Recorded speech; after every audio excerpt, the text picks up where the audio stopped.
First, Marcus Lewis, as he comes to give his parents some love.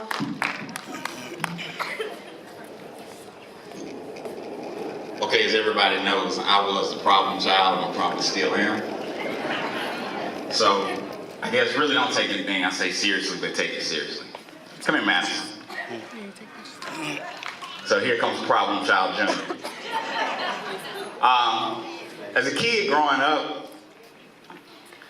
when I remember it like it was yesterday, that when I was, I guess, in kindergarten, a lot of the kids' parents were separated, and like on Fridays they was always talking about who house they was going to. You know, they was going to their dad's house, and somebody was going to their mom's house, and on Monday mornings they would come back and tell what good time they had. So I always kind of felt left out because of the fact I had nowhere to go.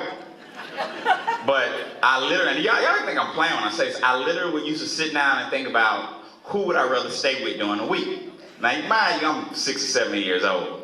But when whoopings came around, I always wanted to stay with my daddy used to be, because my mom used to beat the snot out of us. But you know, that was growing up. So, and one thing, and I was saying it, but I'm getting to my story. You know, since my daughter was born out of Immaculate Conception, and she has to deal with this, I can appreciate now the fact that I didn't go anywhere on weekends. I can appreciate the fact that my parents stayed together. So I was, riding down the street, and I told her, I just did some adding, and I thought about over 18,000 days they've lived together. That's a lot of time to wake up to Lily Lewis. That is a lot of time to wake up to Elmore Lewis. But I wonder sometimes, who do I appreciate the most? My mom for choosing my dad, or my dad for choosing my mom? You know, there are things that I've been through in my life, and I'm getting kind of teary-eyed, but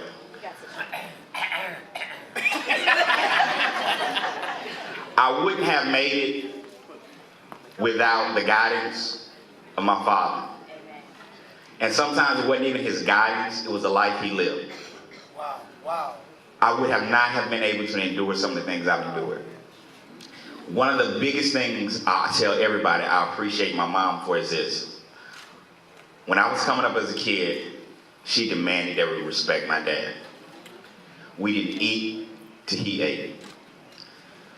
She was just like, if we had stuff to sign during school, she was like, let your daddy sign it. Everybody needs to know you have a father in the house. She had so much respect for my dad. And so one thing my dad tells me all the time, so I don't know if he told my mama this, he said, I could have married women with a whole lot more money. I could even marry women that probably look better than your mama. But he said, I truly believe I picked the best woman for me. And so, just those statements for him to say he truly believes he picks the best woman for him, it teaches me to pick my wife. Now, for me to get married and last 50 years, that means I gotta live till I'm 90. And that virtually means I gotta get married to 2017, before 17 is over. Will it happen? God knows, I don't. But, there's a saying in the community when you think about things like, who does that? And that's true. Who does that? Who stays together 50 years? I've been here 40 years. I've never seen them separate. I've been here 40 years and I've never seen my daddy stay away from us unless he was working. So I really believe that if I could be half the man he is, I'd be a hell of a man. And so I say this, and I say this with all honesty. A lot of people say, why you're not married? And I told my dad this a couple of years ago. I realized why I wasn't married. Because they always say a man tries to marry his mama. And I've been looking for my mom so long because I thought she was a perfect woman in my eyes. And so I say to you, not only congratulations, but I love you, and you just don't know how much I appreciate you staying together through thick and thin, the good and bad. I said this, whether like 50 years or 50 minutes, I'm talking about my marriage now. I will have the best marriage, if it's just 50 minutes, because I got the best example. Thank you.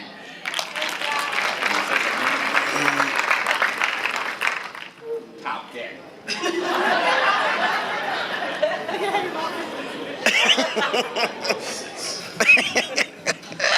All right. Just a few things.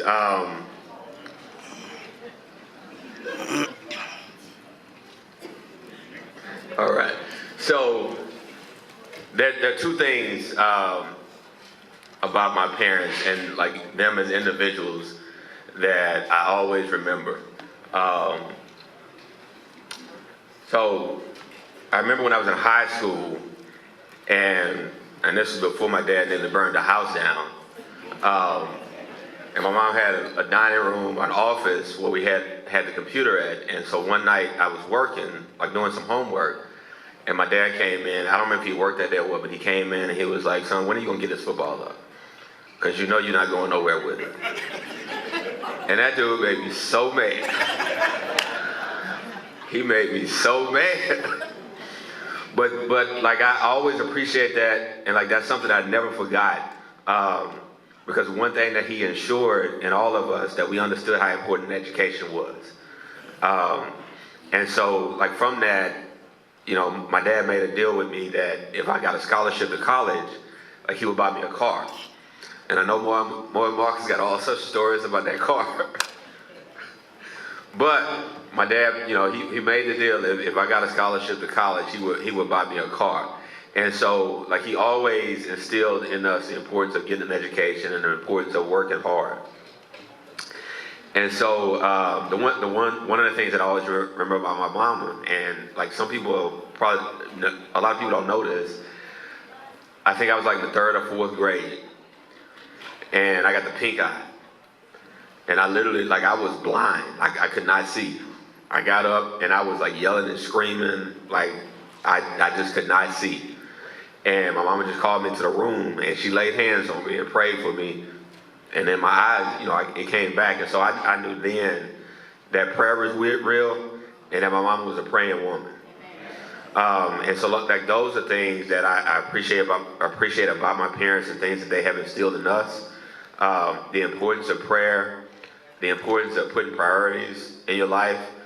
A couple things also about my dad, you know, and it just bothers me to the utmost today when like young men don't like to work or don't like to cut grass or don't like to take out the trash.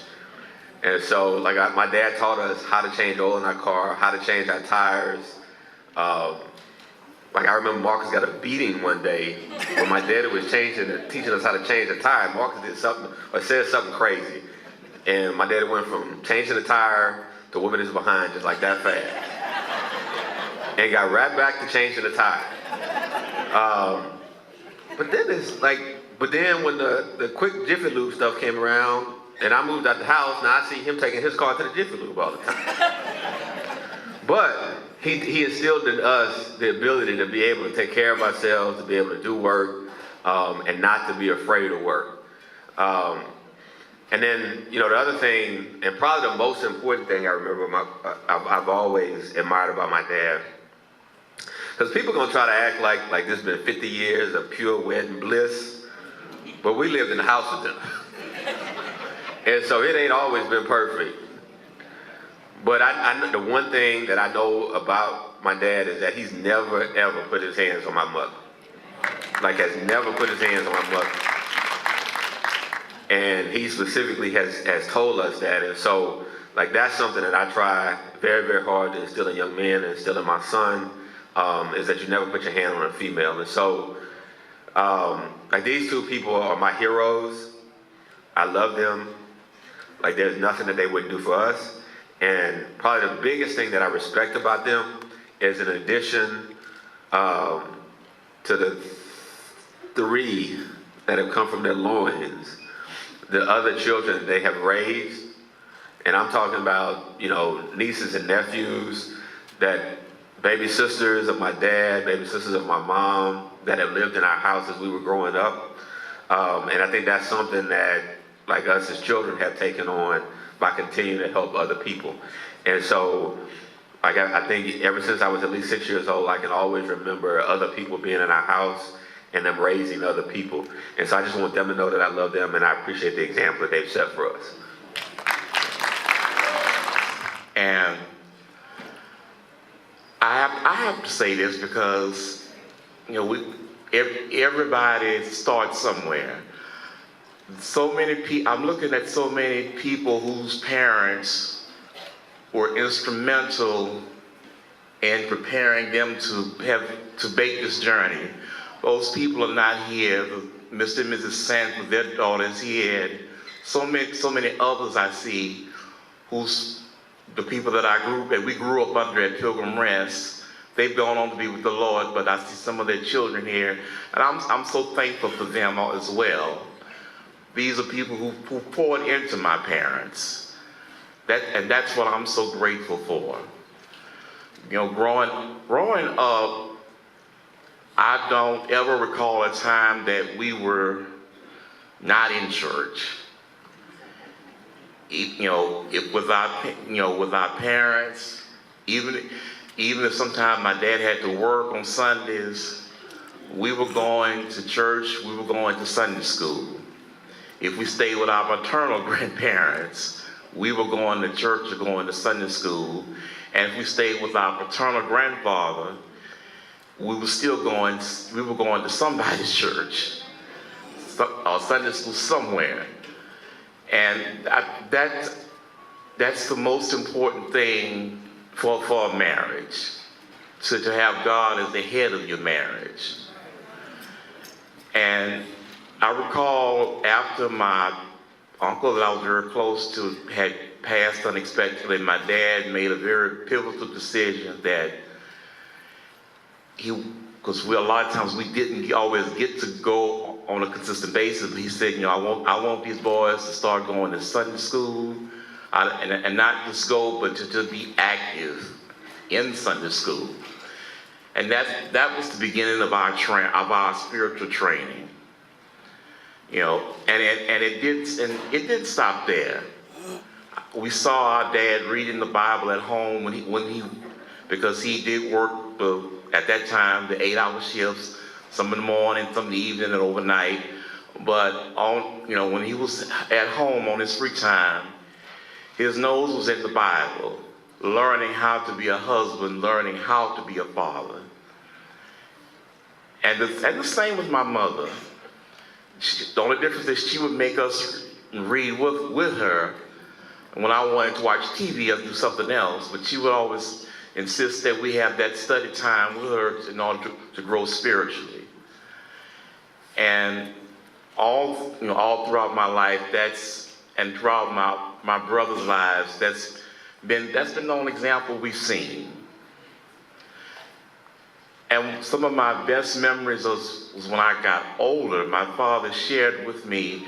I don't know if he really understood what he was saying, but from this lesson, I got the importance of having faith in God. When he told me about a time he was struggling, trying to keep consistent employment. Then he found out in March or April of '69 that I was coming along. And he stepped out on faith to do what he had to do, and he ended up getting the job with Georgia Pacific that he kept until he retired. And from that conversation we had a few years back, I learned the very important lesson of having faith and having the stability to stick to it. Most of all, he gave my brothers and I our work ethic. The importance of having your own and being independent men and not dependent on women. Because being that I'm a social worker now, that's something, when I used to work in the area of children and family services, that was 90% of the problems that I would see among our black families. Either no fathers or the mothers was taking care of the fathers as well as the children. So I can look back on that and say that I am grateful to him for instilling that work ethic in us and that desire to not just be satisfied, but to want all out of life that God has to offer us. Over the years, I've been asked, why wasn't I married, or when was I going to get married? I think my answer to that is, when you had a mom like I've got, and the grandmothers that I had, you don't settle for junk. Y'all forgive me if this sounds rough, but as I said, I've been here 47 or 50 years, so I feel like I've earned the right to say this. When you've seen the kind of examples that they've been, you don't settle for sluts, you don't settle for garbage.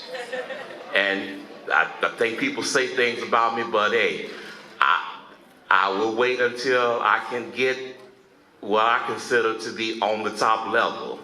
I don't settle for garbage. And I thank her for giving me that example. And I think that's what so many young men need from their mothers, is that example of what to look for in a wife. And I just want to say thank you for both of them for all that they've done for us, and that we're able to pass on to the next generation. And and most of all, I thank all of you for being out here tonight. Okay, Mo. All right, so as Eric stated earlier, they took care of a lot of kids, and I happen to be one of those. I showed up about midnight one night, muddy. Eric opened the door. He looked at me, boy, who with you? I'm by myself. And the story continues from there. I'm just grateful. They taught me how to be normal. They showed me what normal is, and I am forever grateful for that. You know, there's no me without them, really, honestly. Eric said, you know, there were some times where it wasn't always good. From the time I showed up, I never heard these two folks argue. I've never seen them mad at each other. So you might have seen it, Eric, but I didn't. They just been sweet, and what an example. I mean, 50 years, hey, I'm going on 14 now. So I told him the other day, I'm trying to catch up. So we on our way. But I just really appreciate them too, because like I said, they really showed me how to be normal and what normal is, and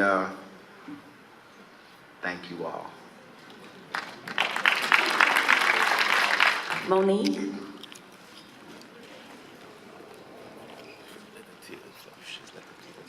I'm too tough for that, Cole. Good evening, everybody. Save the best for last. I really don't know where to start with my parents. At the age of 5, they made a decision to adopt me. They always wanted a daughter. 4. They've always wanted a daughter, and I always would ask, why me? They said, because we wanted you. And I appreciate them for wanting me. And they gave me a great life. They gave me great advice when it comes to my children. Growing up, they gave me great advice towards friends. My daddy, to this day, I'm 32 years old. I ain't seen you in church. Miss you at church today.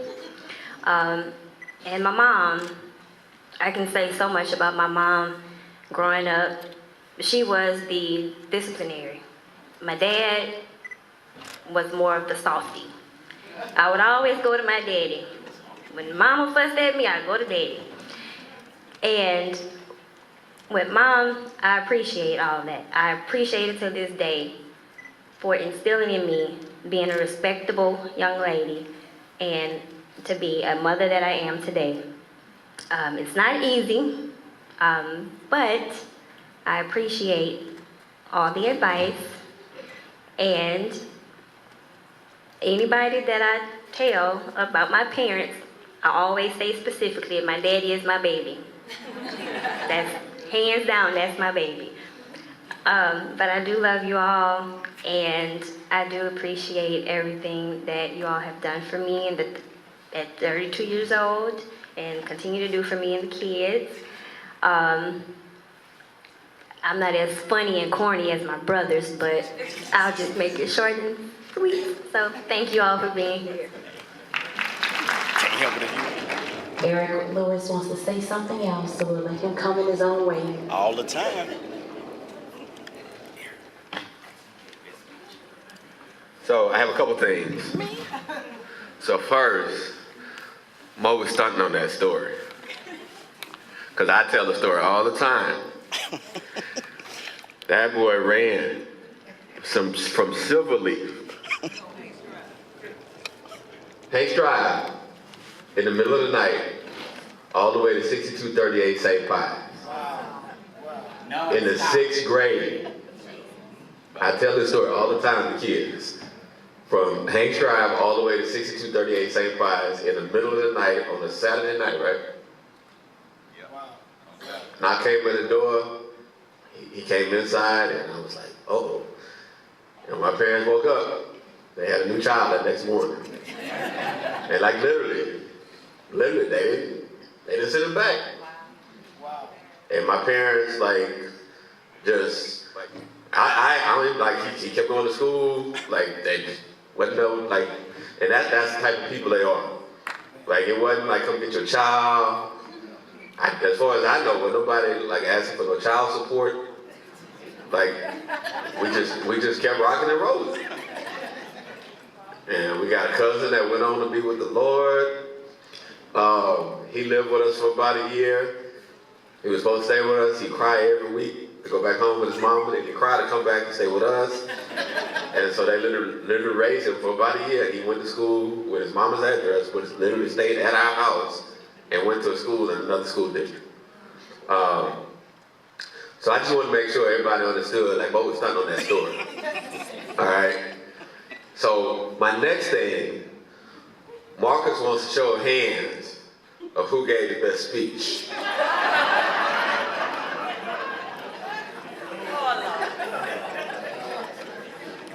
I think it's me because I'm normal.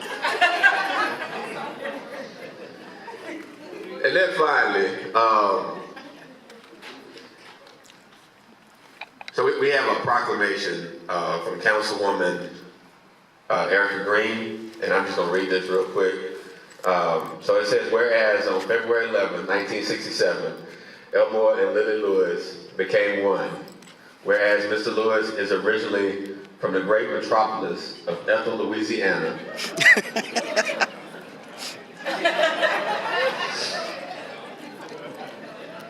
And Mrs. Lewis is originally from the big city of Independence, Louisiana. And whereas Mrs. Lewis is a graduate of Capitol High School in Baton Rouge, Louisiana.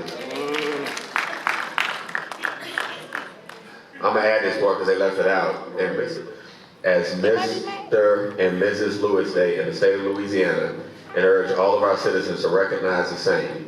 Dated February 4th, 2017, Mr. and Mrs. Lewis Day, in witness whereof I have set my hand and caused the seal of the city of Baton Rouge and the parish of East Baton Rouge to be affixed upon this 4th day of February in the year of our Lord, 2017. Signed, Councilwoman, District 5, Erica Green. I would like to say good afternoon to everybody, and I really appreciate each and every one of you coming out and sharing with us. And I love and appreciate each of you. Good evening.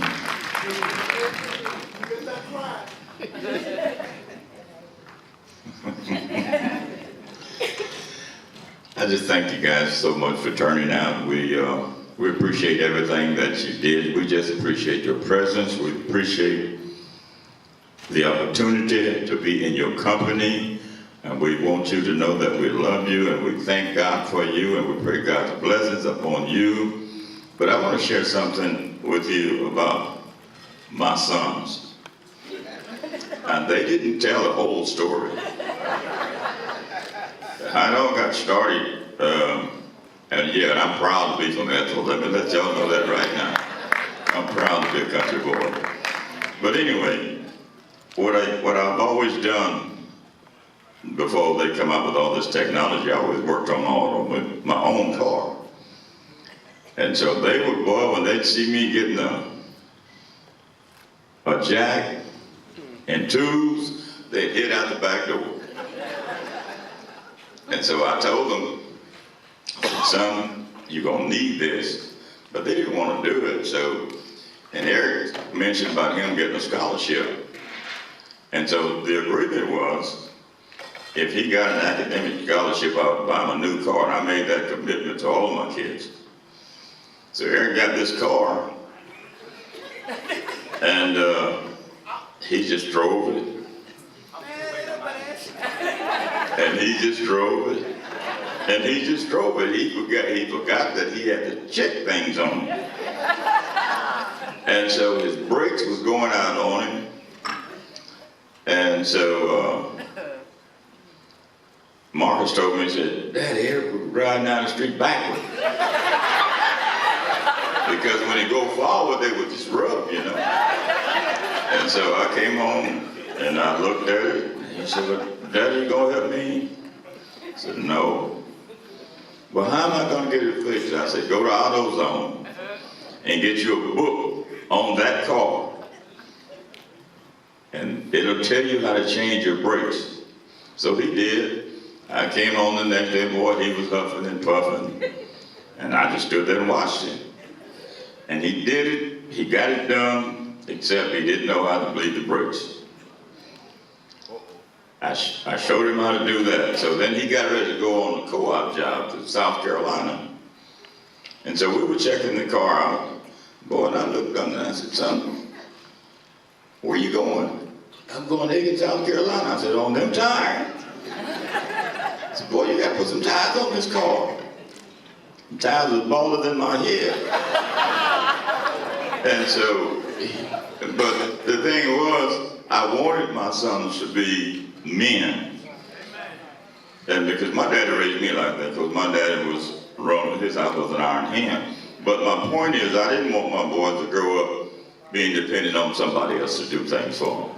But anyway, I thank you guys for everything that you've done. I thank you for just coming out, just sharing this with us. And I hope I get a chance to touch everybody before you leave. Thank you so much.